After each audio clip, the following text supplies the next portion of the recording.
नमामि धन्वन्तरिमादिदेवम्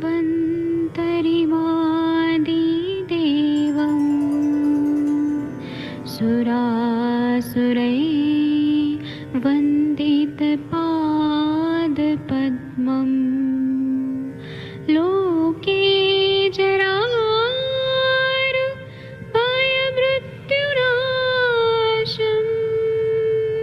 दातारमीशं विविधौषधीनां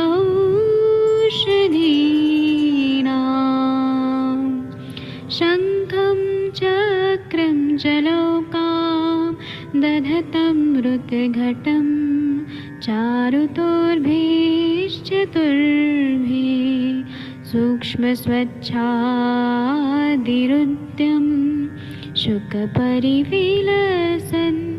मौलिमं भोजनेत्रम् कालाम्बोदोज्ज्वलाङ्गं कटितटविलसत्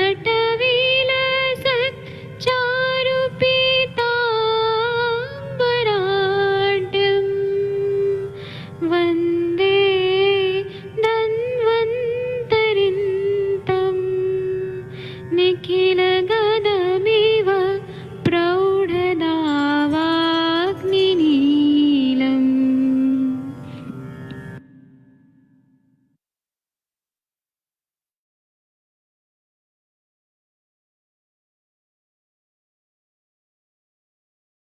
कोई भी सपना साकार करने के लिए सबसे जरूरी है सही कोच का होना।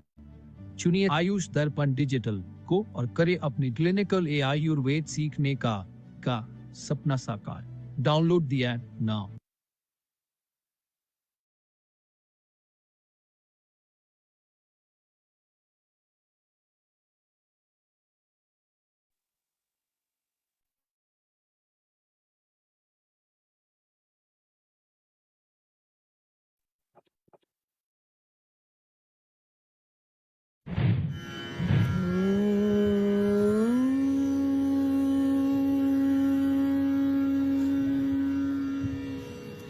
शङ्खं चक्रं जलौकां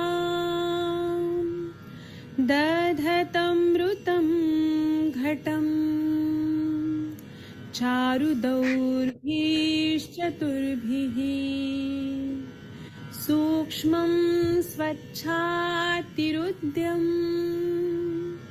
शुकपरिविलसनम् मौलिमम्बोजनेत्रं कालाम्बोद्योज्ज्वलाङ्गं कटितटविलसश्च चारुपीताम्बराढ्यं वन्दे धन्वन्तरिं तव निखिलगदमिव प्रौढदावाग्निलीलम् प्रौढदावाग्निलीलम्।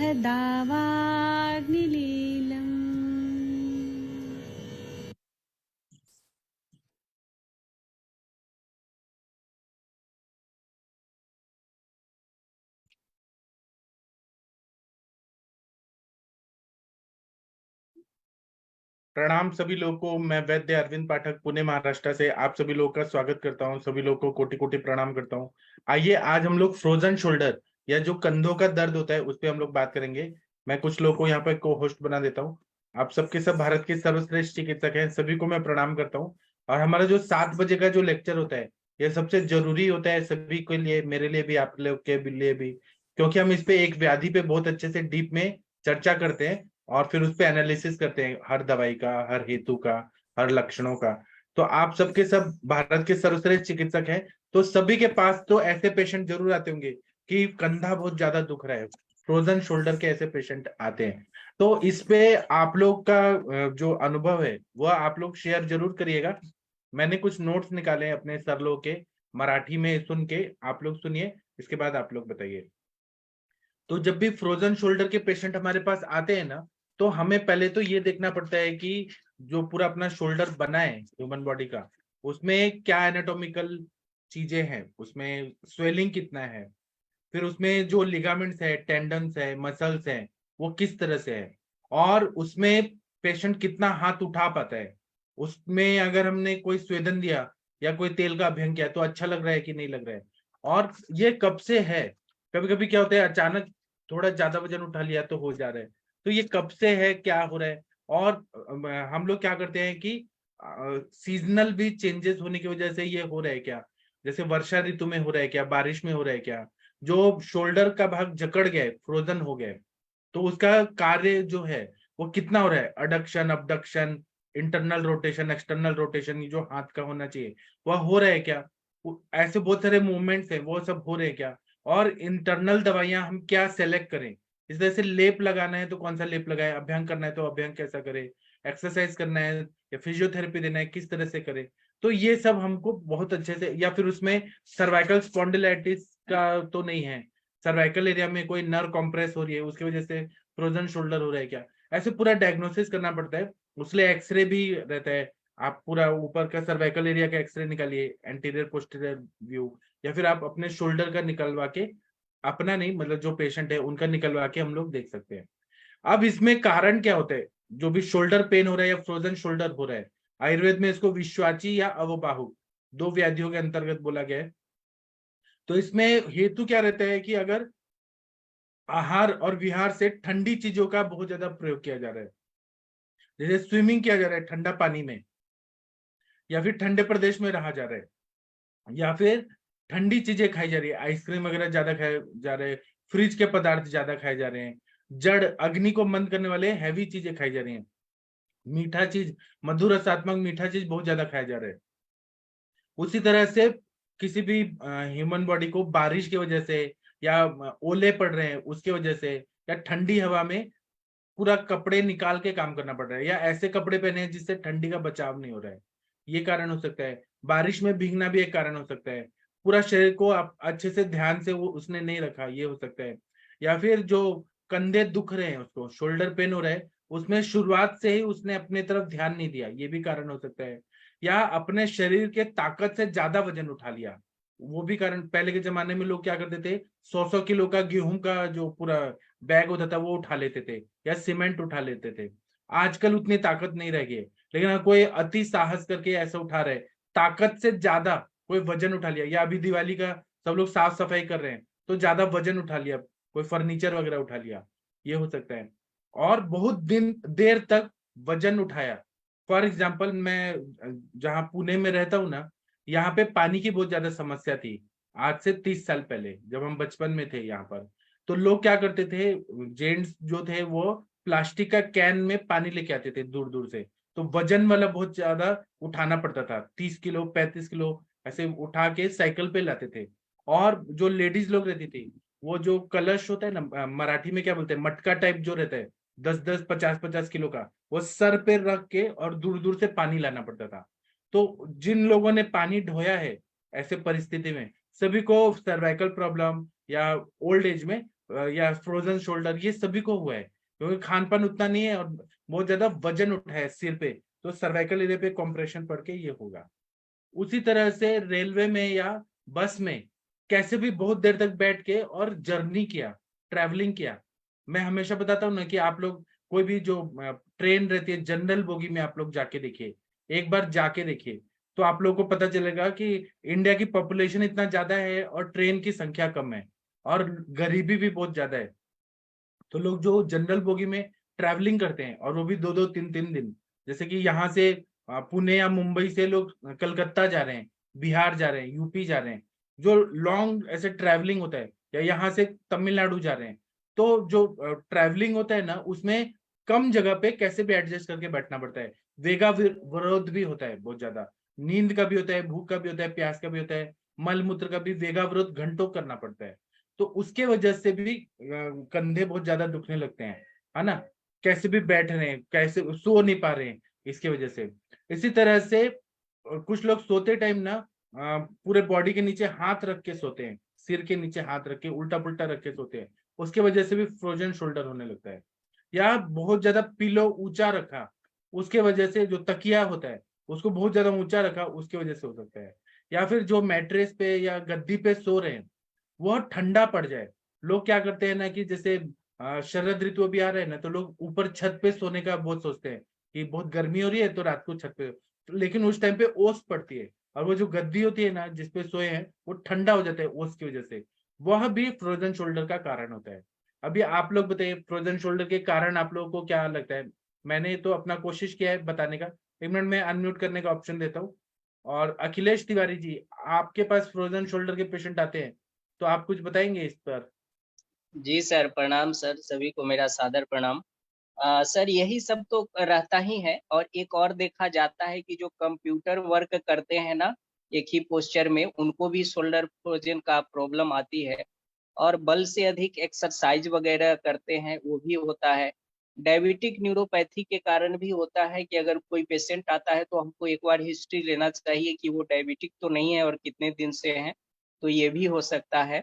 और अक्सरहा जो देखने को मिलता है कि पिल्लो जो लोग यूज करते हैं, अगर अधिक ऊंचा पिल्लो यूज करते हैं तो उसके कारण भी सर्वाइकल रीजन पे कंप्रेशन होता है, प्रेशर आता है, और वहां पर भी उनको इस तरह का होता है। वेगा अवरोध भी होता है, जैसे आपने बहुत अच्छा सर एग्जाम्पल दिया कि ऐसा प्रैक्टिकली देखने में मिलता है कि लोग अगर ट्रैवलिंग कर रहे हैं लंबी दूरी का, और ऐसा मौका मिलता है कि उनको ऐसा मौका नहीं मिल पाता है कि यूरिन या टॉयलेट लेट्रिन जाने का, तो जो अपान वायु है उसका ऊर्ध्वगमन होता है, तो वो भी वायु कहीं ना कहीं जा करके शोल्डर फ्रोजन का कॉज करता है। ठंडा का एक्सपोज। जी सर, यही सब कारण तो बहुत बढ़िया सर है, यही अपना। जी सर। हाँ, ट्रेन में कभी आपने सफर किया है? मैं एक बार मुंबई गया था। मेरे पास पैसे थे, यहाँ से बस से आने के भी थे, टैक्सी से भी आने के भी थे, सब थे। लेकिन मैंने ऐसे सोचा कि मैं, वो भी लॉकडाउन के पहले, मैंने सोचा आज मैं जनरल बोगी में ट्रैवल करके गरीबों का कैसा अनुभव होता है वो मैं करूंगा। और ज्यादा ट्रैवलिंग टाइम नहीं है, 2-3 घंटे ही है, और रात को आना था मुझे। तो मैं जनरल बोगी में आया केवल अनुभव करने के लिए कि गरीब लोग कैसे रहते हैं। ये कोई मतलब मेरा शौक था।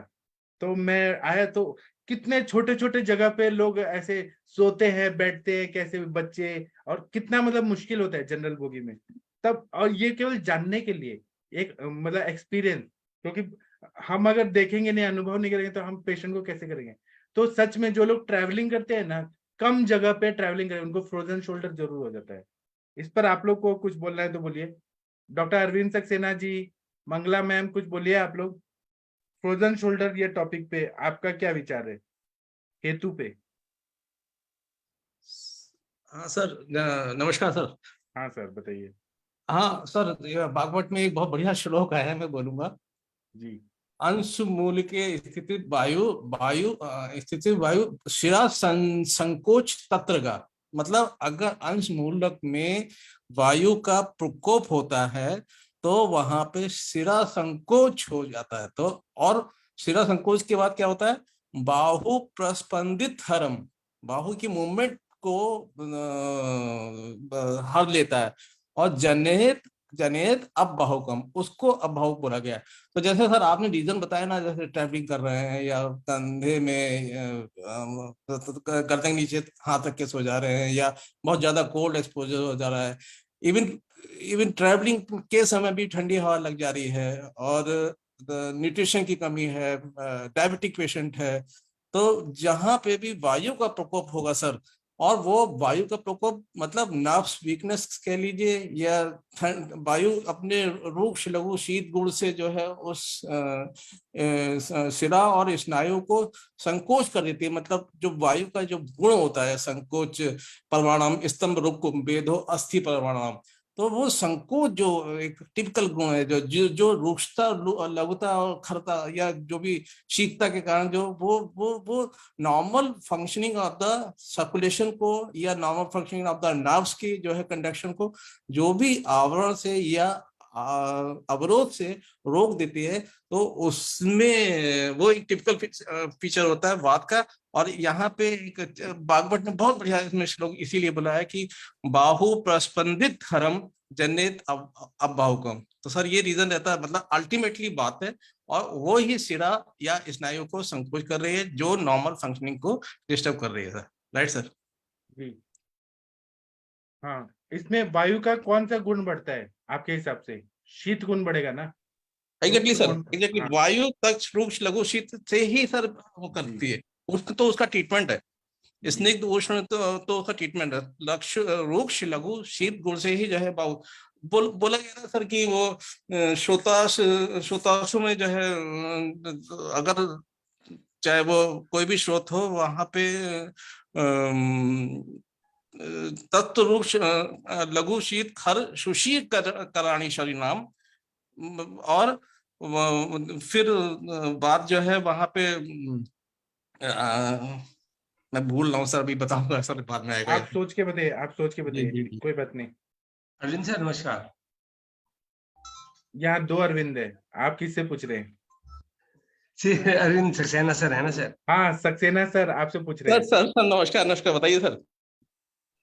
सर नमस्कार सर, मैं ये कह रहा था हमने ना जिक्र किया सर आपने कि रूक्ष गुण बढ़ा। सर रूक्ष गुण बढ़ेगा तो स्टिफनेस नहीं आएगी ना सर?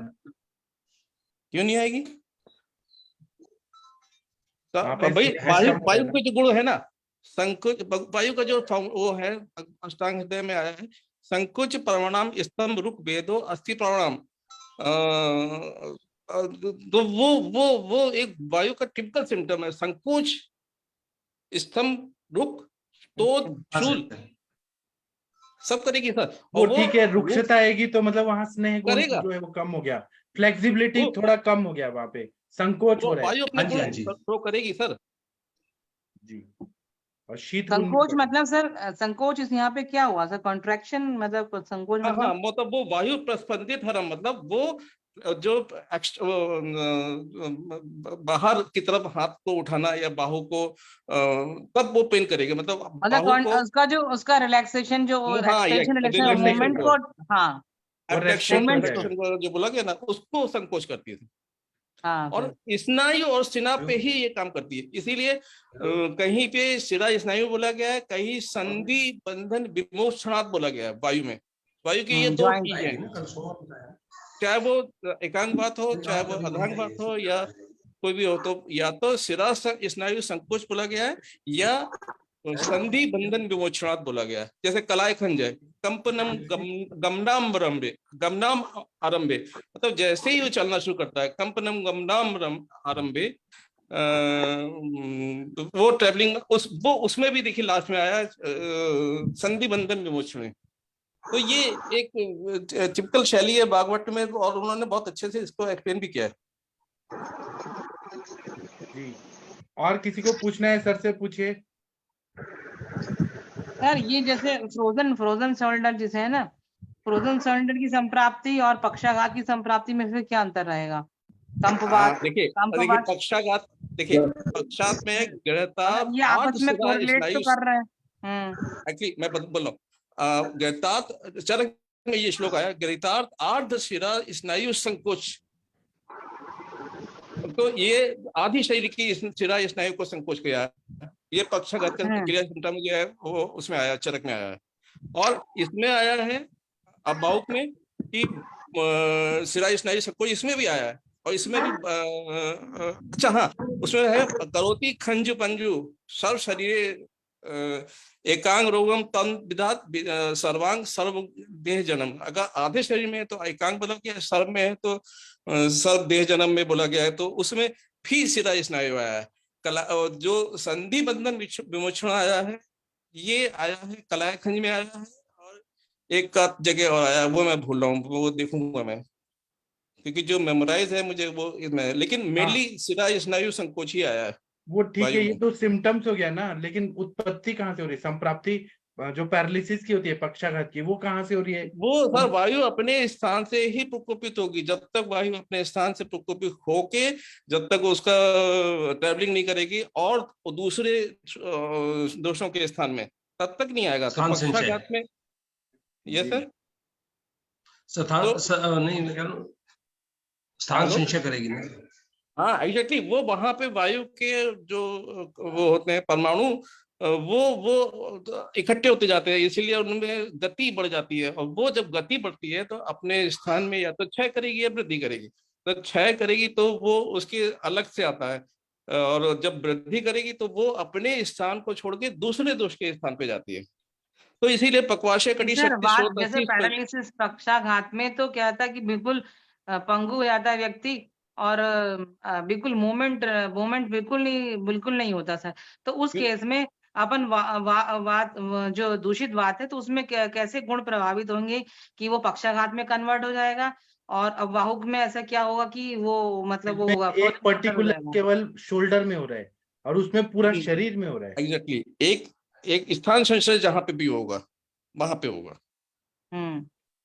कहीं पे तो भी स्थान एक पक्ष का हो कुपिता रहा नाम है। दोषा नाम शरीर है परिधाप्ता यत्र संगे खा बैगुण जहाँ पे भी होगा, जहां पे भी था बैगुण होगा, चाहे वो पक्षाघात में हर एक में किसी का एक पैर होता है, किसी का एक हाथ होता है, करेक्ट। और चरक और सुश्रुत का अलग अलग है, आदित्य भी बोला गया है उसमें चरक में, और कहीं आदित्य वो जो है ऊपर को उसको नहीं अलग माना है। बोला गया हाँ, है, माधव निदान में अलग बोला है।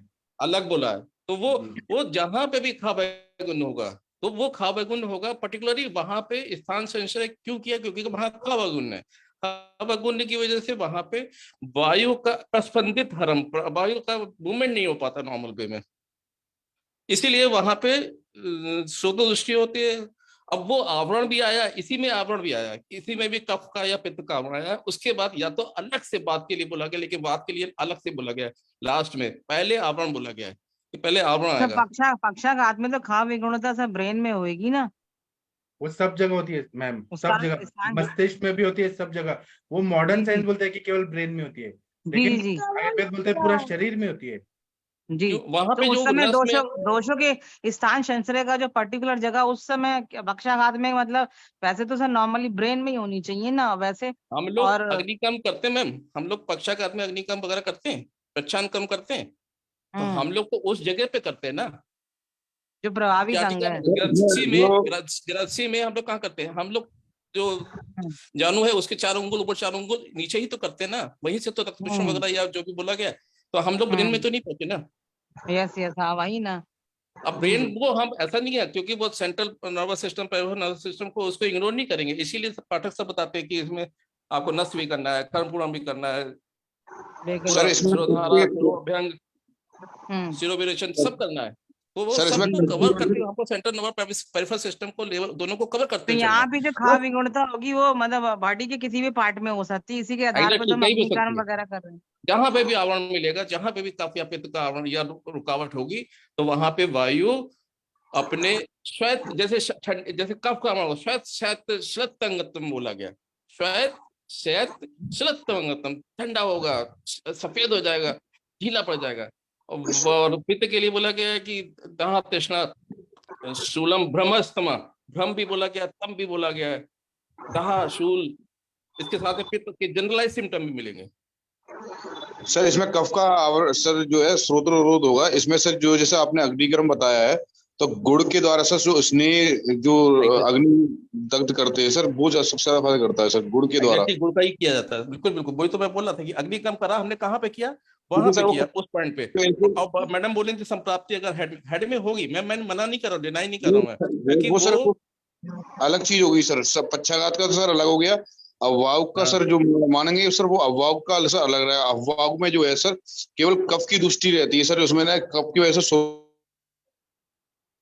रोध हुआ, उसकी वजह से सर ये दिक्कत हुई। तो सर कफ के लिए सर हम यहाँ पर जो है अस्थि और संधि और रस जो रहते हैं सर गुड़ के द्वारा करते हैं सर।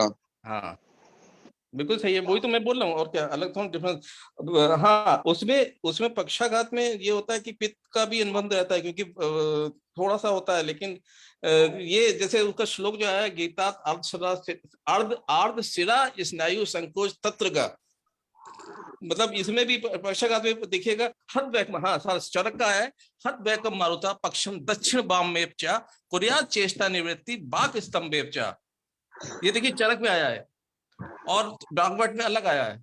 तो हद बैकम, अब ये देखिए वायु प्रकोपित हद बैकम मारुता पक्षम दक्षिण बाम में कुरिया चेष्टा निवृत्ति बाक स्तंभ। अब इसी में देखिए चरक ने बाक स्तंभ भी बोला है, मतलब जो वाणी का जो बोला है बाक स्तंभ हाँ तो सही बात है। वाक स्तंभ मतलब स्लर्ड स्पीच होना, हाँ बोलने में सिलाइटिस, भी ब्लड दिक्कत हो जाती डिस्चार्ज, हाँ उसका एक साइन बोला गया मेडिकल में, उसमें एक अलग से, मॉडर्न वालों ने एक अलग से उसका साइन बोला है, वो कुछ अलग से है, वो टिपिकल साइन होता है उसका, सलाइवेशन होना, मुंह से लार निकलना, आधे शरीर का है। हाँ तो खाना खाने ये में। तो बिल्कुल पक्षाघात की वो है ना, लक्षण और संप्राप्ति ही बता हाँ, रहे ये हैं ना लेकिन चरक ने पक्षाघात। दोनों चीजें कवर करी है, जी जी उसमें आदित्य को भी कवर किया है। हाँ, जी। हाँ मार्दव वो तो निदान में अलग दिखाएगा बोला ही, है। सही बात है, लेकिन हेमीप्लेजिया में आदित्य को तो अलग से पेशेंट। भी बोला गया है, देखिए आदित्य को अलग से, उसमें पक्षाघात का नहीं जोड़ा गया वाकखंड में, माधव निदान में, माधव माधव निदान निदान में में, माधव अलग निदान बोले में हैं। हाँ अलग बोला है। जी, बहुत बढ़िया आपने बताया सर, अरविंद सर। और किसी को पूछना है, डिस्कस करना है सर से? नहीं तो हम आगे बढ़ते हैं।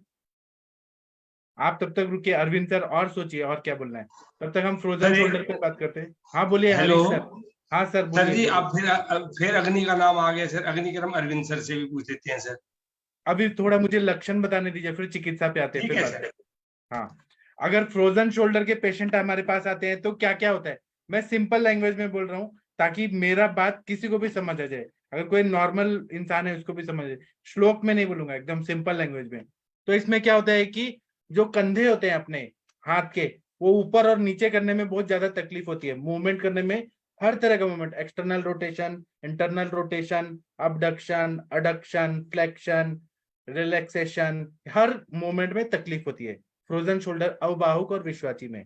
और कंधे में और पीठ में स्वेलिंग आती है, जो मूवमेंट है वो रेस्ट्रिक्ट होता है, स्तंभ बोलते हैं इसको, या ग्रह हो जाता है, मन्याग्रह या फिर अंश ग्रह ऐसे बोला जाता है। हाथों में चिमचिमायन होता है, मतलब जैसे चीटियां काट रही है, झंझनाहट हो रही है, या फिर नमनेस आता है, बाध्यता आती है। उसी तरह से कंधों को ऊपर उठाने में बहुत ज्यादा तकलीफ होने लगती है। हम लोग, अगर कोई लेडीज है, पेशेंट है, तो वो अपने चोटी नहीं बांध सकती हैं, कंघी नहीं कर सकती हैं, और जेंट्स है वो अपना बटन नहीं लगा सकते हैं, टाई नहीं पहन सकते, इतना तकलीफ ज्यादा होने लगता है, ड्राइव नहीं कर सकते हैं, बहुत ज्यादा तकलीफ होती है, ऐसे लक्षण आते हैं। तो हमारे पास जब पेशेंट आते हैं तो हमें ये पहले चेक करना चाहिए कि कंधे में या पीठ में कहाँ कहाँ स्वेलिंग है और कितना व्याप्ति है, कितना बढ़ गया है। फिर हाथ से दबा के चेक करना चाहिए कि वो कितना कड़क है, कितना स्तंभ है। और फिर हम लेप चिकित्सा करना चाहते हैं क्या, या तेल का चिकित्सा करना चाहते हैं, तो हम कितना प्रेशर दें वो हमें एक बार चेक करना पड़ता है। और एक्सरसाइज करें या हाथ ऊपर उठाने का कोशिश करें, कितना तक उसका फ्लेक्सिबिलिटी अभी है, ये हमें चेक करना पड़ता है। फिर चिकित्सा करना है तो हमें क्रम से धीरे धीरे सब चीज करना है। या तो लेप लगाइए, जैसे कि वत्सनाभ है, त्रिकटु है, जो भी लेप वाले द्रव्य, वचा है, ऐसे लेप वाले द्रव्यों का प्रयोग कर सकते हैं। या आप सेक देना है, स्वेदन देना है, तो स्वेदन के लिए आप नाड़ी स्वेद, निर्गुंडी का पत्ते का काढ़े का दे सकते हैं, या दशमूल बिलवादी क्वाथ का दे सकते हैं, या और भी बहुत सारे द्रव्य हैं जिनका हम लोग सेक देते हैं। नाड़ी स्वेद दीजिए या पूरा वाष्प स्वेद, पेटी वाला स्वेद दीजिए। फिर अभ्यंग करना बहुत जरूरी होता है, और एक्सरसाइज, वो भी धीरे धीरे एक्सरसाइज करना है, एक ही दिन नहीं पूरा खुलेगा, धीरे धीरे होगा। जो भाग जकड़ गया है, मतलब स्तंभ हो गया है पूरा अवबाहुक में, तो उसका ब्लड सर्कुलेशन अच्छा हो, इसलिए हमें चिकित्सा को सोचना है। अब इसके लिए कुछ चिकित्सा मैं बताऊंगा, बाकी आप लोग बताएंगे, और अग्निकर्म में भी बात होगी हमारी। तो इसमें हम लोग क्या क्या दे सकते हैं, आप लोग तो श्रेष्ठ चिकित्सक हैं, आप लोग को ज्यादा आता होगा मेरे से। तो इसमें हम आरोग्यवर्धनी वटी देते हैं, सार किट विभाजन अच्छा करना है, आम का पचन करना है, अग्नि दीपन करना है, मल प्रवृत्ति अच्छा रखना है, इसीलिए आरोग्यवर्धनी वटी सबसे अच्छा है। उसी तरह से लाक्षादि गुगुल, अगर आम बहुत है तो सिंहनाथ गुगुल देते हैं। इसी तरह से महानारायण तेल से अभ्यंग करते हैं, या कोट्टम चुक्क्यादि तेल, स्तंभ के लिए बताए, कोट्टम चुक्क्यादि तेलम या मुरीवेणा तेलम गर्म करके उससे अभ्यंग करते हैं। महानारायण तेल में लहसुन को थोड़ा सा कूट के और उसको गर्म करके उससे अभ्यंग करते हैं, बहुत अच्छा फायदा होता है। या गर्म पानी से, जो हॉट वाटर बैग है उससे स्टीम देते हैं। या फिर नमक को गर्म करके भून के, जो खड़े खड़े वाला नमक रहता है ना, पत्थर जैसा, उसका सालवण स्वेद या बालुका स्वेद करते हैं। या फिर टॉवल को गर्म पानी में डुबो के और उससे सेक देते हैं, तो बहुत अच्छा लगता है। इस तरह से लेप गोली आते हैं, वो लगाते हैं। उसी तरह से अगर मोटापा है बहुत ज्यादा, तो त्रिफला गुगुल, मेदोहर गुगुल, चंद्र प्रभावटी, गोक्षुरादि गुगुल, ऐसे वेट कम करने का भी दवाई देते हैं उसके साथ में। अगर पेट साफ नहीं हो रहा है तो गंधवृत्ति का टैबलेट या चूर्ण देते हैं, या एरंड तेल देते हैं, शुंठी के क्वाथ, शुंठी और क्वाथ बना के, शुंठी क्वाथ और एरंड तेल ऐसे देते हैं। या फिर कॉन्स्टिपेशन है तो हम लोग और जैसे मृदु कोष्ठी है, मध्य कोष्ठी है, क्रूर कोष्ठी है, उस हिसाब से दवाइयां चेंज किया जाता है। अगर सोते टाइम अगर ब्लैंक पिलो लेके सो रहे हैं तो वो पिलो जो है वो या तो न लें, जैसा कंडीशन है वैसे पिलो न लें, या कम हाइट वाला पिलो लें, और जो गद्दी है उसको न लें या लें, ऐसा जो जरूरत है उस हिसाब से युक्ति पूर्वक करते हैं। इसी तरह से लोग क्या करते हैं, चटाई बिछा देते हैं और उस पे सोने के लिए देते हैं, और ओढ़ने के लिए क्या करते हैं तो ब्लैंकेट या फिर शॉल, ऐसे हल्का चीज ही देते हैं। महानारायण तेल से किसी किसी को तकलीफ हो जाती है ना, वो सूट नहीं करता है, तो क्या करते हैं कि जो ग्रीन टी होता है, ग्रीन टी में थोड़ा सा ये ग्रीन टी बना के उसमें थोड़ा सा नारियल तेल या तिल तेल डाल के उसे अभ्यंग करते हैं, उससे फायदा होता है। और अगर खून की कमी है तो चंद्रप्रभावटी, ताप्या दिलो, नवायस लो, लौह कल्प देते हैं। और बहुत ज्यादा पेन, सीवियर पेन हो रहा है, ऐसा लग रहा है जैसे हथौड़े से तोड़ रहे हैं, तो वात गजांकुश रस, वात गजांकुश रस कितना बढ़िया है, वो देते हैं तो बहुत बढ़िया काम करता है। उसी तरह से इसमें हम अगर नींद नहीं आ रही है और पेन हो रहा है बहुत ज्यादा, तो अश्वगंधा को शीरपाक करके देते हैं, उससे बहुत अच्छा फायदा होता है। उसी तरह से अगर डॉक्टर के पास कोई आता है तो अपने पंचकर्म का जो सेंटर होता है उसमें हम लोग थेरेपिस्ट से अच्छे से अभ्यंग कराते हैं। अगर डॉक्टर को आता है प्रेशर पॉइंट देके तो डॉक्टर भी कर सकता है या थेरेपिस्ट करते हैं। और फिर पिंड स्वेद, शालीषष्टिक पिंड स्वेद और पेटिका स्वेद, जो बॉक्स वाला स्वेद होता है वो देते हैं। और उसके लिए हम लोग निर्गुंडी का पत्ता, एरंड का पत्ता, बरगद का पत्ता, उसका कुकर में डालकर उसका स्वेद देते हैं, बहुत अच्छा फायदा होता है। फिजियोथेरेपिस्ट भी होते हैं, वो भी बहुत अच्छे से एक्सरसाइज कराते हैं, उससे बहुत अच्छा फायदा होता है। और अगर वायु बहुत ज्यादा पेट में है, वायु का वेगावरोध की हिस्ट्री है, तो हम निरू बस्ती देते हैं, मात्रा बस्ती देते हैं तेल का। कॉन्स्टिपेशन है तो एरंड हरित की, एरंड तेल, एरंड पाक, ये विरेचन के लिए देते हैं।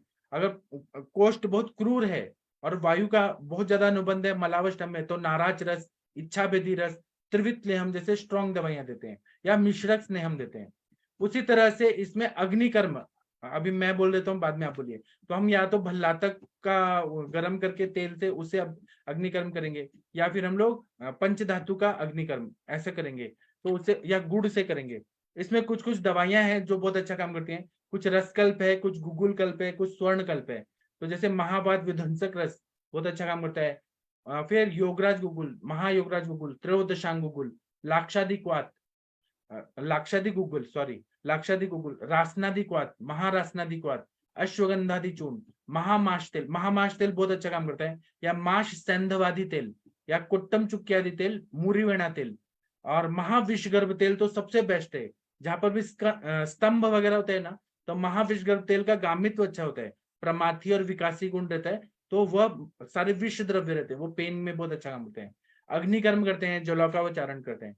अब आप लोग बताइए, डॉक्टर अखिलेश तिवारी जी, अरविंद सर, आप चिकित्सा कैसे करते हैं फ्रोजन शोल्डर का? जी सर, सर ये इसमें तो जब से हम नवीन सर से मर्म सीखे हैं, तब से मर्म का इस शोल्डर फ्रोजन में बहुत ही अच्छा रिजल्ट आया है सर। क्षिप्र कौन मर्म, कौन से मर्म मणिबंध, करते हैं सर, बता सकते हैं? क्षिप्र मर्म, मणिबंध, कुरपर, आनी, उर्वी, अंश, अंश फलक, ऐसा करने से बहुत जल्दी आराम मिलता है सर। और एक चीज सर है कि जब अभ्यंग करते हैं तो अभ्यंग में अगर उपक्षय अनुक्षय को भी थोड़ा सा ध्यान देना चाहिए। कभी कभी आम बात के पेशेंट होते हैं, उनको भी शोल्डर फ्रोजन होता है, तो जैसे अगर हम अभ्यंग करने में उनको लगता है कि दर्द अगर बढ़ रहा है, तो ऐसे में हमको जो तेल का सिलेक्शन करना चाहिए, सेंधवादी तेल, महाविषगर्भ तेल, ये सब तेल ज्यादा अच्छा रहता है। आप सर बोले ना महानारायण तेल से किसी किसी को दिक्कत होता है, तो महानारायण तेल से उन्हीं को दिक्कत होती है जो आम बात का पेशेंट है और उसको शोल्डर फ्रोजन का प्रॉब्लम है, वहां पे शोल्डर में अगर दिक्कत है तो वहां पे हम लोग को सेंधवादी या महाविषगर्भ तेल का अभ्यंग करना चाहिए। और अभ्यंग के बाद स्वेदन बहुत जरूरी होता है। जो स्वेदन करने से सिर्फ अभ्यंग करके नहीं छोड़ेंगे, वहाँ स्वेदन भी बहुत जरूरी होता है, तो स्वेदन करेंगे। फिर ये जितने भी आपने बताए सब गूगल कल्प वही है, ऑलमोस्ट वही है। उसमें रसना सल की टेबलेट भी हम यूज किए हैं, उसका भी बहुत अच्छा प्रभाव आता है। शुरू में योगराज गूगल, फिर बाद में महायोगराज गूगल। अगर पेशेंट अफोर्डेबल है, अफोर्ड करने वाला है, तो फिर उसको रस ये स्वर्ण कल्प देते हैं। जी सर, यही सब ट्रीटमेंट है। और नस्य की तो भूमिका है ही, जहाँ रुक्षता बढ़ी हुई रहती है तो उसको स्नेहन करने के लिए नस्य तो देते ही हैं। जी सर। जी बहुत अच्छा बताया आपने। डॉक्टर वीना मैम, आप कुछ बताएंगी इस टॉपिक पे? शशि मैम, कौन कौन से मर्म पॉइंट दबाने चाहिए, आप कुछ गाइड करेंगी? हाँ जी सर, नमस्कार जी। सर ने बताया, जोशी सर से उन्होंने भी सीखा, मैंने भी सीखा है। मेनली वही करते हैं, क्षिप्र है, कुरपर, आप एक बार उर्वी। दिखा सकती है मैम यहाँ पर? हाँ जी सर। आप एक बार शशि दिखाइए। मैम पॉइंट बता दो। हाँ वही, इसीलिए मैं इनको वीडियो ऑन करके दिखाता हूँ। हाँ, ये हमारी शशि तिवारी मैम है, ये बहुत अच्छी डॉक्टर है। चलिए मैम बताइए। तो क्षिप्र तो सर ये है, ये जो है ना एपोन्यूरियोसिस बोलते हैं, तो ये चीज है। तो इसको इस तरीके से करना होता है, मतलब ऐसे। और अगर आप पेशेंट कितना देर करना है? इसको 15 टाइम्स करना है सिर्फ। 1 2 3 4 5 इस तरीके से। तो ये हो गया। अगर आप कर रहे हो पेशेंट का तो फिर इस डायरेक्शन में करना पड़ेगा, और पेशेंट कर रहा है या खुद अपने हाथ से कर रहे हैं तो ऐसे करना है, मतलब अपवर्ड जाएगा। अगर हम करेंगे तो फिर डाउनवर्ड जाएगा। सिंपल सी बात है। ठीक है सर? जी बताइए, बताते रहिए। हाँ। और फिर कुरपर के केस में ये दोनों हमारे मीडियल और लेटरल एपिकोंडाइल दिखते हैं, तो इनसे एक एक अंगुल नीचे। तो ये चीज है। तो चाहे आप ऐसे भी दबा सकते हो बड़े आराम से, तो ऐसे 15 टाइम्स हो गया। और फिर उसके बाद में ये कुरपर ज्वाइंट से 4 अंगुल ऊपर। शशि मैम कौन सी मर्म है ये है आड़ी। ठीक है, आड़ी और रुई, इसमें दोनों मेरे हमेशा नाम कंफ्यूज होता है। तो सिंपल सी बात है कि ये जो आपका यहाँ पर दिखते हैं क्रैचेस ना, एल्बो ज्वाइंट वाले, वहां से 4 अंगुल ऊपर, ये हो गया। और फिर दूसरा फिर 4 अंगुल। ठीक है, मतलब 4 अंगुल पर और दूसरा 4 अंगुल पर, 15 टाइम्स। जब भी किसी को डिसीज रहती है तो 15 टाइम्स दबाते हैं, अदरवाइज नॉर्मली 6 to 8 टाइम। और अंश मर्म के लिए बेस्ट तरीका है कि इसको रखिए 90 डिग्री पर और ये जाएगा 45 डिग्री पर। और 45 डिग्री पर जाने के बाद ये जो सेकंड फिंगर है आपकी मध्यमा जहां पर जाती है उसको दबाना है। तो इधर से 90 रखा, इधर से 90 रखा, और सेकंड फिंगर आपकी जहां पर गई वहां पर दबाया। तो ये हो गया अंश। और अंश फलक जब करना है तो अंश फलक करने के लिए बेस्ट तरीका होता है गोमुखासन। तो जब आप गोमुखासन करते हो सर, तो उसमें अंश फलक अपने आप दबता है, मतलब वो चीज होती है। जैसे ये गोमुखासन करते हैं ना, तो गोमुखासन में सिंपल यह तरीका होता है कि जिधर का पैर ऊपर रहेगा उधर का हाथ ऊपर जाता है। और जो पैर, जैसे इस टाइम मान लो मैं कर रही हूँ, अभी मेरा ये वाला पैर ऊपर है, तो ये वाला मेरा हाथ ऊपर जाएगा और ये पूरा पीछे टच हो जाएगा। ये देखो, एक बार शशि मैम प्रॉपर से पोजीशन बता दो ना। तो ये देखो, पैर कह रहे हो ना, कौन सा, कैसे पैर ऊपर जाना, वो पैर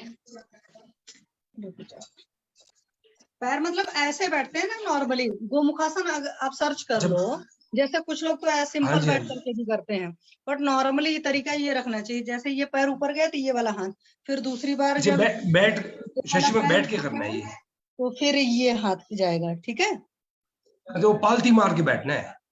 हाँ, पालथी मारकर बैठोगे आप। गोमुखासन सर्च करना, तो मैं वीडियो उतना जा नहीं पाएगा, अदरवाइज मैं कैसे दिखाऊं, क्योंकि कोई बात नहीं। ठीक है, मैं वैसे कोई वीडियो बना करके भेज दूंगी। सिंपल सा तरीका है, आप नॉर्मली भी करेंगे तो भी होता है। और अंश फलक में नॉर्मली जो लोग शाबाशी वगैरह देते हैं तो वो भी वहां पर ही जाता है हाथ। ठीक है, अंश फलक और विधुरु करते हैं। और मैंने जब पेशेंट का किया था तो मैंने उसको क्षिप्र, उर्वी, आणी, मतलब कुरपर और अंश इतना ही किया था, और तुरंत रिजल्ट आता है। अगर किसी भी पेशेंट का एटलीस्ट 80% तो दिख ही जाता है। मान लो पेशेंट सिर्फ इतना उठा पा रहा है, तो जब मैंने किया था लगभग उनका इतना गया, थोड़ा सा फर्क था बस। जी सर। और जिनको भी शोल्डर की प्रॉब्लम रहती है तो उनका वही मेन होता है, तो पोस्चर का प्रॉब्लम होता है। और जो लोग ज्यादा स्ट्रेस में रहते हैं तो उनको भी फ्रोजन शोल्डर की ज्यादा प्रॉब्लम होती है। जी सर, थैंक यू सर। ठीक है, thank you ma'am, thank you, बहुत अच्छा बताया आपने। ये मर्म चिकित्सा, बाकी और किसी को कुछ? जोशी सर ने सिखाया सर। Thank you sir. हाँ, आपने हम तक पहुंचाया वो नॉलेज। इस पे अरविंद सर आप कुछ बोलना चाहेंगे, कुछ एक्स्ट्रा? अग्निकर्म वाला कॉन्सेप्ट सर पूछिए आप। सर हरीश बत्रा जी, तेल पे बताता हूँ सर। हाँ बताइए। तेल का कंफ्यूजन रहता है ना, जैसे कफ का बोला था डॉक्टर साहब ने, तो जैसे ही भी अगर आपको लगे बात कफ की संप्राप्ति उठ रही है या आम की है, तो उष्ण तेल इस्तेमाल करना चाहिए, जैसे कि विषवर्ग तेल हो गया, चिंचा लवण तेल हो गया, या कुटुंब चुका दीजिए, जैसे पाठक सर ने बोला। फिर अगर संप्राप्ति जारी है, आगे दर्द बहुत ज्यादा है तो फिर उष्ण, फिर अगर थोड़ा सा स्लगिशनेस तो उष्ण ब्रहण तेल इस्तेमाल करना चाहिए, जैसे महामाश हो गया और धानमत्तम तेल हो गया। अच्छा, महानारायण का बोला गया शीत ग्रहण तेल बोला गया, इसीलिए कई बार महानारायण तेल से आराम नहीं मिलता, जैसे भी डॉक्टर साहब बोल रहे थे। तो वो इसीलिए मुरी बिना धानमत्तम ये तेल भी जो है आपको जैसी संप्राप्ति आपको दिख रही है उसके हिसाब से इस्तेमाल करना चाहिए। और अब देखिए, हम आम जब अवस्था होती है या तो उसमें हम लोग को आम बात के केस में हम लोग रूक्ष श्वेत करते हैं, लेकिन यहाँ पे हम लोग तेल से स्नेह के साथ में हम स्वेदन दे रहे हैं। मतलब देखिए, दोनों कंट्राडिक्टरी आ जाता है, निकल के आ जाता है सर। कि बस मेरे को आम थोड़ा सा सर ये समझा दीजिए कि आम बात में निषेध क्यों माना जाता है इस अभ्यंग का? आम से एग्रीवेट होगा, स्नेह से एग्रीवेट होगा, क्योंकि आम का कारण क्या है? जी जी। ऊष्मणोत अल्पत्यन धातु मध्यम पाजमा, तो वो जब अग्नि मंद है वहां पे, इसीलिए आम बन रहा है, क्योंकि प्रॉपर हाँ हाँ। जो प्रोटीन से अमीनो एसिड बनने चाहिए वो अमीनो एसिड नहीं बन रहा है, बीज का कुछ बन जा रहा है। कार्बोहाइड्रेट के डाइजेशन से जो शुगर कंटेंट नहीं बने, जो बीज का, तो इसमें वो सर जो आम ज्यादा उसका जो प्रोडोमिनेंट है वो आम है। बात तो अपना सर अपने प्रॉपर्टी के गुण के अनुसार इफेक्ट दिखा रहा है, बट इसमें आम इन्वॉल्व हो रहा है, तो इसलिए आम की जो गुण है वो ज्यादा है, इसलिए इसमें स्नेहन ना देकर के रुक्ष करा जाता है ना सर? हाँ, तो वो एग्जैक्टली वही तो मैं कह रहा हूँ, वहां पे दिया जाता है, लेकिन यहाँ पे हम लोग स्नेह के साथ में स्वेदन दे रहे हैं। देखिए, आम तो है ही, कफ की दृष्टि तो है ही, कफ भी तो समरूप आम ही है। मानती है, एग्री कर रही नहीं? जी सर, जी आम बिल्कुल जी। समरूप मतलब एक ही बोला गया ना, एक ही चीज बोली गई ना, लगभग एक, इसीलिए आम बात में बोला गया। श्लेष्म आम जो है प्रकोपित होके कहा श्लेष्म स्थान है, मतलब श्लेष्म क्लेदक कफ की तरफ बोला गया है, वहां पे श्लेष्म कफ की तरफ बोला गया है, वो वहां पे जाके वो आम दुष्टि हो जाती है। वो आम वो अग्नि से मंद है, अग्नि से मंद की वजह से हुआ है। तो उष्ण अलबत्तन धातु मध्यम पाचन दुष्ट आमाशय गतम रस आम पचच्छते बोला गया। तो वैसे तो संपूर्ण व्याधि अग्नि मानदेय से मानी जाती है, तो तभी उसमें भी प्रोडोमिनेंट आम का ही प्रॉपर्टी होनी चाहिए। तब आम बाद में ही क्यों निषेध करते हैं? ट्रीटमेंट हम लोग जब करते हैं तो आम पाचक से तो स्टार्ट करते हैं।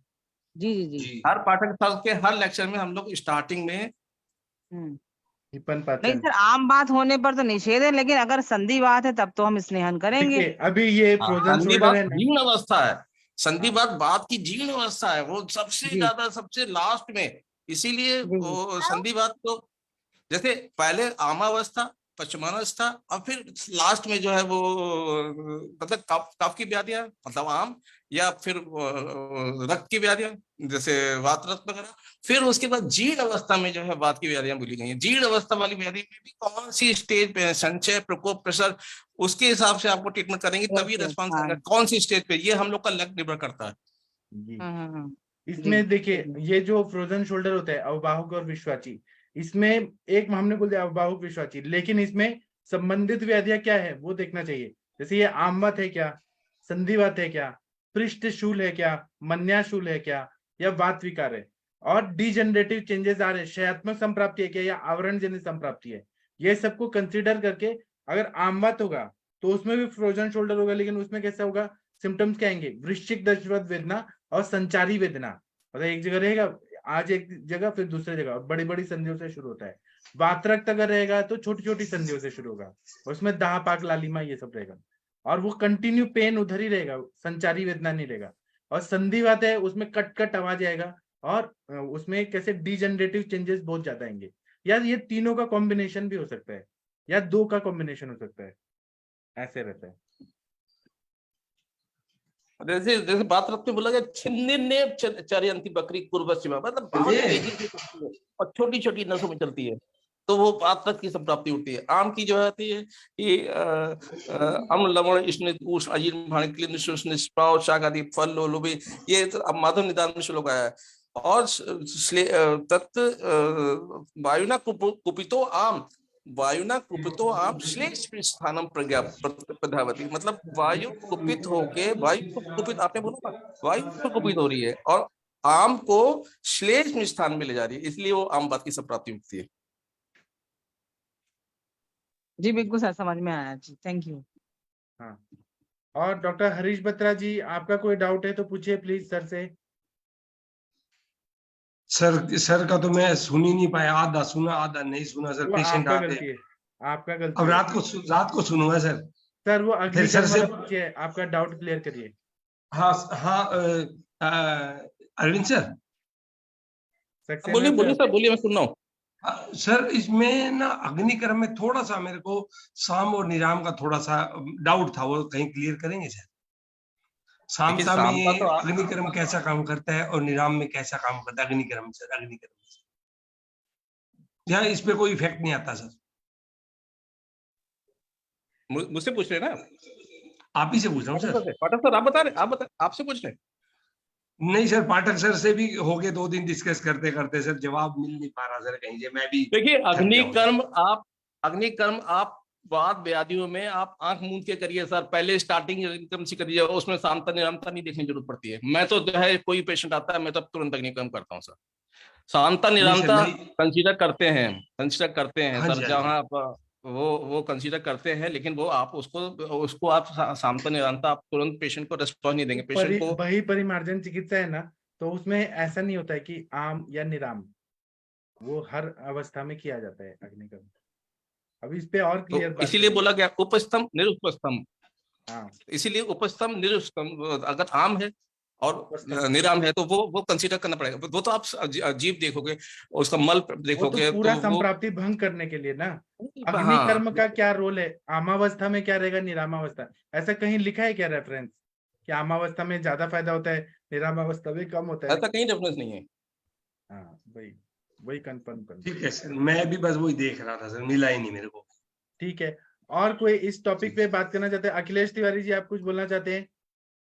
और कोई बोलना चाहते हैं तो बोल सकते हैं। सर एक बात, थोड़ा तेल का जिक्र बता दीजिए। जैसे महानारायण आपने बताया था कि महानारायण तेल में क्योंकि शीतलता गुण होने के कारण हम उसको आम बात या आम जन्य उसमें नहीं देंगे, मतलब। और शीत ग्रहण तेल बोला गया है वो। जी देखिए, जी मेरे को अभी इस समय एग्जैक्टली मुझे याद नहीं है, लेकिन वो उष्ण तेल, उष्ण ग्रहण तेल, शीत तेल, शीत ग्रहण तेल, इस तरीके से जैसे आपने बोला कि इंडिकेशन है। जहाँ बात कफज की जहाँ संप्राप्ति होती है वहां पे महाविष गर्भ तेल चिंचा लवण का यूज हाँ करेंगे। हाँ हाँ, फोटो चुका दिए, ये उष्ण उष्ण तेल इस्तेमाल करना है हाँ, तो वहां पे। ये जो महाविष गर्भ तेल, ये इसकी ज्यादा उष्ण प्रकृति ज्यादा हो गई है ना सर? एग्जैक्टली सेंधवादी भी, और ये जैसे बोला था सेंधवादी डॉक्टर ने, तेल का भी जहाँ पे है इसमें क्षयात्मक भी। संप्राप्ति है, क्षय हो गया, वहां पे सूख गया मसल्स, टेंडन्स, लिगामेंट्स। हाँ तो हाँ, वहां पे सेंधवादी तेल है ना सर? माश सेंधवादी या महामाश तेल। और चीर वाला लाक्षादी तेल जो अपन करते हैं सर, वो भी क्षयात्मक संप्राप्ति में। हाँ बराबर। वो सब पित्त की तरफ जाएगा। थोड़ा सा अगर क्षीर इस्तेमाल कर रहे हैं हम, क्षीर जहां पे इस्तेमाल कर, वो पित्त की तरफ जा रहा है, मतलब वहां पे जैसे आपके वात रक्त में, वात रक्त में हाँ क्षीर जी। का इस्तेमाल, इसीलिए क्षीर ग्रहण तेल वहां पे इस्तेमाल होता है। और वो उसकी, चाहे वो तिक्त क्षीर बस्ती या ये कोई भी क्षीर प्रधान औषधियां ही दी गई हैं वात रक्त में, पित्त के संबंध में, जहां पे पित्त होता है वहां क्षीर इस्तेमाल करना है, या घृत बोला गया है वहां पे घृत करना। आम वाले में घृत इस्तेमाल नहीं करना है। यस स्टार्टिंग यस, अगर है तो हाँ आम यस, का जहाँ जहाँ पित्त का इन्वॉल्वमेंट ज्यादा है तो वहां पे घृत या फिर वो शीर संबंधी चीजें यूज क्षीर करनी है संबंधी ना? दवाइयां या औषधियां आप उठाइए और उसको पेशेंट को आराम मिलता है। जी जी अब जी। जैसे रासनादी कषाय है, महारासनादी कषाय, रासना सप्तक है, रासना पंचक है, हाँ हाँ, ये तो हम अधिकतर आम बात में देते हैं सर। देते हैं ना। वाम में नहीं, आप बात का कुछ भी होगा आप दे सकते हो। जैसे कटी पृष्ठी है तो रासना सप्तक आता है, महाराष्ट्रादी को आता है, रासना सप्तक को भी आता आता है, है। रासनादी, हाँ कई आते हैं। तो ये आप डिफरेंट डिफरेंट क्वाथ का इस्तेमाल तो वो करना ही होगा, क्योंकि आपको आवरण हटाना है। आवरण हटाने के लिए आपको क्वाथ का इस्तेमाल करना ही पड़ेगा। बाकी सर ने जैसे बताया कि ये महायोग मतलब महाबात विध्वंसक है, एकांगवीर है, और क्या कहते हैं, रसराज है, रसराजेश्वर रस है। ये टिपिकल जो है, जैसे जो बात उठती है, जैसे पीछे से उठती है, पगवासे से उठती है, तो आप पेशेंट से पूछो कि कहाँ से, पीछे कमर में उतर जाता है, कटी में जाता है, फिर गर्दन में जाता है, कान में भी टिंगलिंग आती है, पेशेंट हाँ हाँ हाँ करता चला जाता है। जैसे अगर आपकी बात उठ रही है तो आपको ये गाइड करना है कि कहाँ पेट में उतावत अधमन वगैरह होगा, कॉन्स्टिपेशन होगा उसको, तो पक्वाशय कटी शक्ति शोथ अस्थि स्पर्शेंद्रिय, ये भी त्वचा भी फटनी शुरू हो जाती है। तो वो आपको देखना है बात कहाँ तक पहुंची है, वो ही गाइड करना है, वो ही आपको स्टडी करना है कि वो बात ने कहाँ तक उसकी विकृति करी है। स्टार्टिंग उसके तब भी बोला गया तत्व पक्वाशय विशेषता, पक्वाशय तो विशेष रूप से है ही, क्योंकि वही स्थान है। जंघा, उरु, त्रिक, पाद पद पृष्ठ रोग शोषे, जैसे बोला गया किसमें, दृष्टि में, उरु जंगा उरु कटी पृष्ठ पाद पृष्ठ रोग शोषे, तो ये दृष्टि में बोला गया। देखिए तो श्लोक याद करिए और श्लोक के हिसाब से पेशेंट देखिए तो मजा आता है। मेरी कोशिश रहती है श्लोक पढ़ो, श्लोक को उसको क्लिनिक पे अप्लाई करो, उसके सिम्टम अम्ल लवण उष्ण, अब जैसे पित्त में मूर्छा भ्रम, तो उसको प्यास भी लगेगी, दाह भी होगी, मूर्छा भी होगी, चक्कर भी आंखों के सामने, मूर्छा भ्रम, ये सब सिम्टम आते हैं।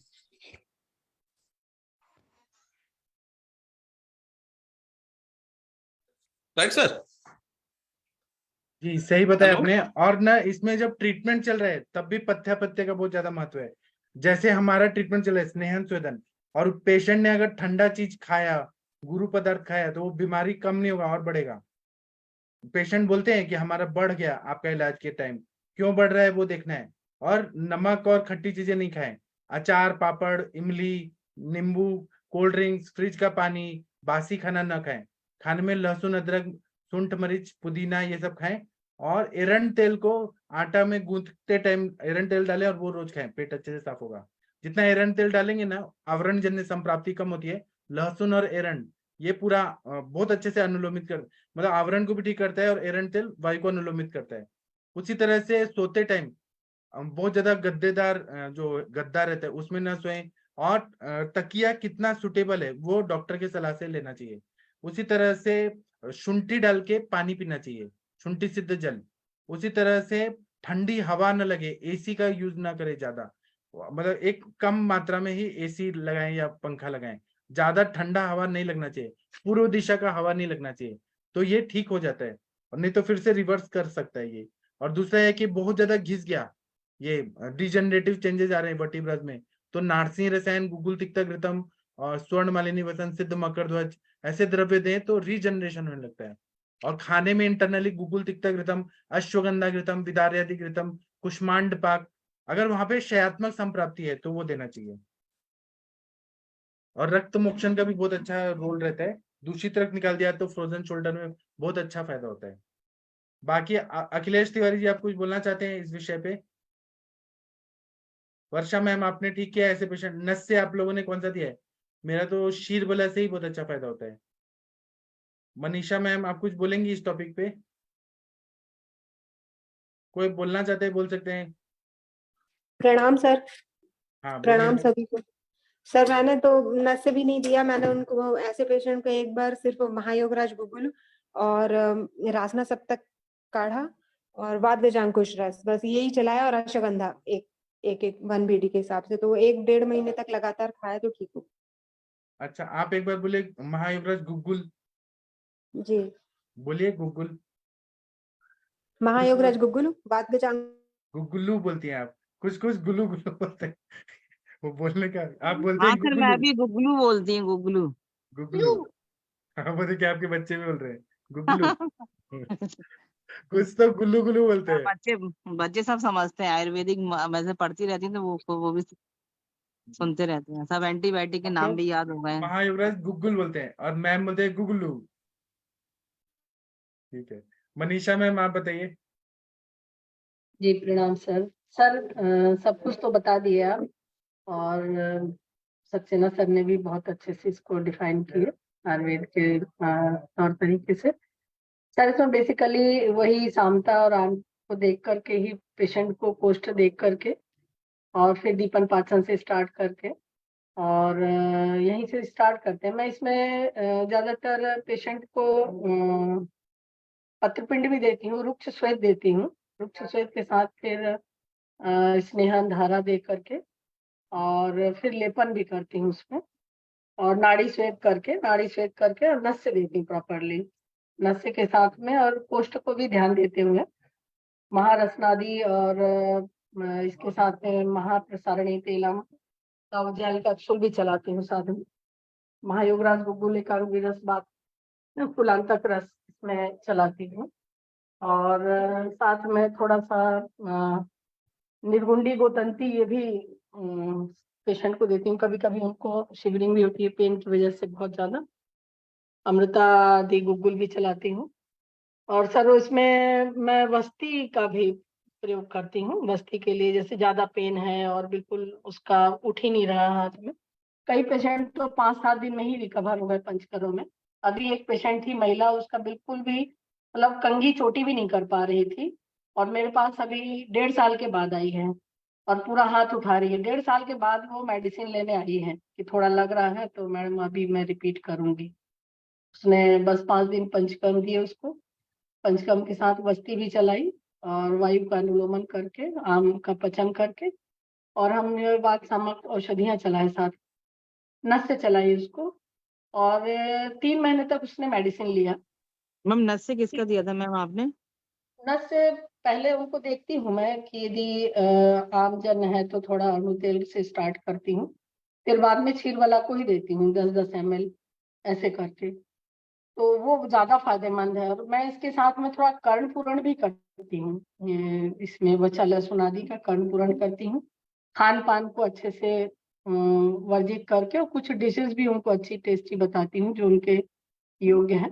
पेया विलेपी के साथ में भी स्टार्ट कर देती हूँ, हल्का मृदु विरेचन करा के, मृदु विरेचन भी साथ में लगा देती हूँ। त्रिवित वगैरह साथ में औषधियां चल रही हैं इसके बाद भी।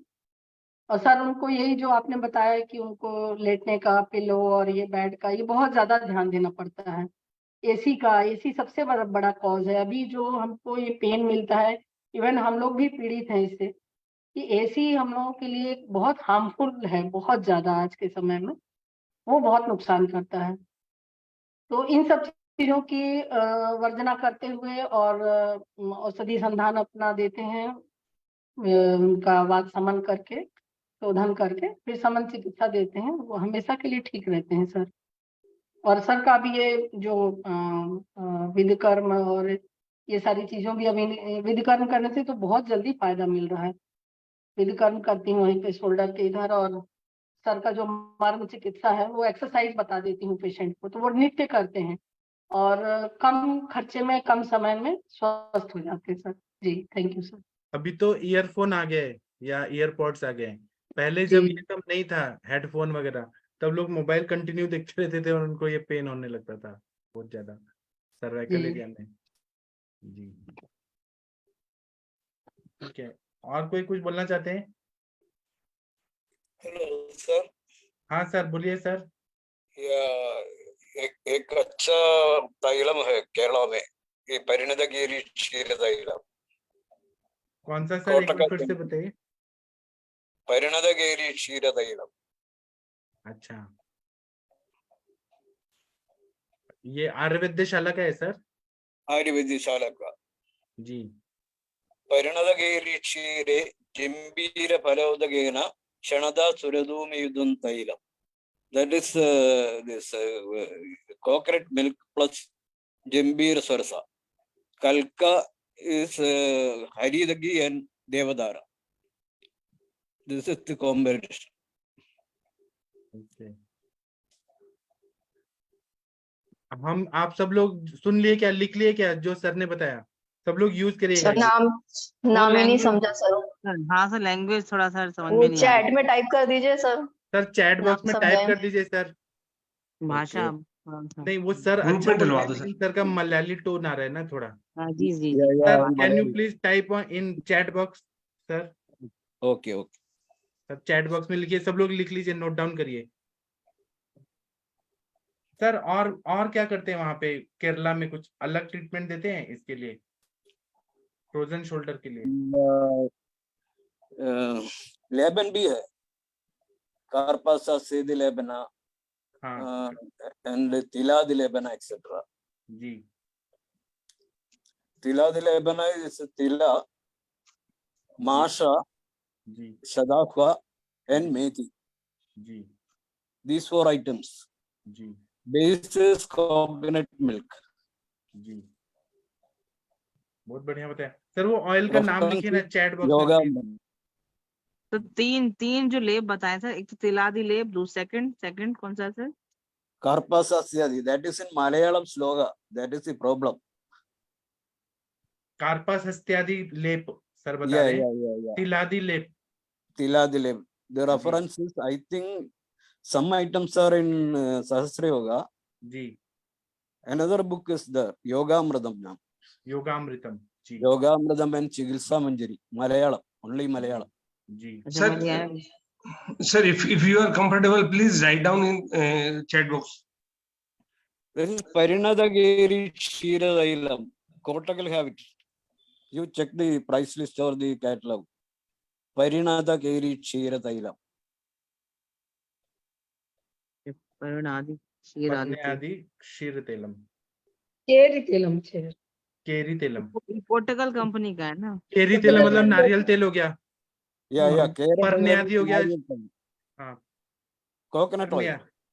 Base is coconut oil. हाँ इसलिए केरा तेलम है। और परने आदि है तो श्री परनी होगा उसमें मेन।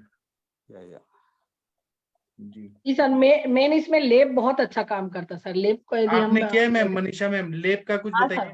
जी मैं लेपन करती हूँ इसमें, कोटमुचकादि का और निर्गुंडी का, साथ में रसनादि एबीपी का ही आता है, रसनादि चूर्णम। वो बहुत अच्छा काम करता है सर। आम का भी शमन करता है और संवहन भी बढ़िया से कर देता है। जैसे अवरुद्धता रहती है तो हमारे पूरा स्टिफनेस को कम कर देता है, आवरण जन्य कफ और वायु का आवरण को पूरा निकाल देता है। जी और हमको डायरेक्ट ऑयलेशन दशांग लेप भी लगा सकते हैं इसमें, दशांग लेप कर सकते हैं मैम। उसमें जैसे हम इसका अलसी का पोटली, अलसी का सेक और ये मेरा रह गया ये अलसी का, अलसी खाने के लिए भी देते हैं सर। रोटी में ऐसे बना करके अलसी को आप सेवन करिए जी। तो ये बहुत अच्छा काम करता है। इसमें अलसी का, तिल का, ये सब पोटली सेक, अजमोदा का, सेंधा का, इसका सेक करते हैं। और पत्रपिंड भी बनाते हैं, उसमें मेथी वेथी सब चीज डाल करके पत्र को, और उसका फिर पत्रपिंड श्वेत बहुत बढ़िया रिलीफ करता है। मर्म को लेकर के यदि पेशेंट यदि बहुत ज्यादा गरीब है और उसको बहुत ज्यादा अफोर्ड नहीं कर सकता है तो हम मर्म चिकित्सा दे करके और ये पोटली और लेप करके भी उसको हम नस से दे के रिलीफ दे सकते हैं, शोधन दे करके अच्छा विरेचन के साथ। उसका खान पान, आहार विहार, सैया, ये सारी चीजों को यदि हम परिवर्तित कर दें तो पेशेंट ठीक हो जाता है सर, कम खर्च में भी। जी अदरवाइज सर्जरी में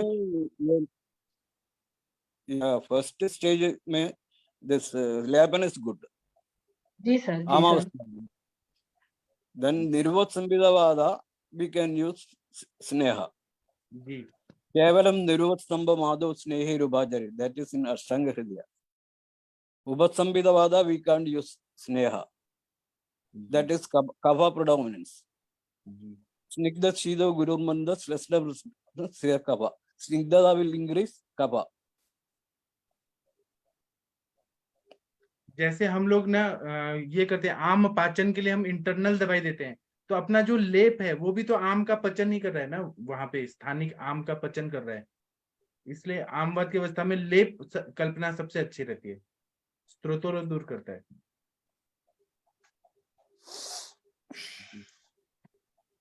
ठीक है, बहुत अच्छा लगा सभी लोगों ने इसमें पार्टिसिपेट किया, बहुत थैंक यू।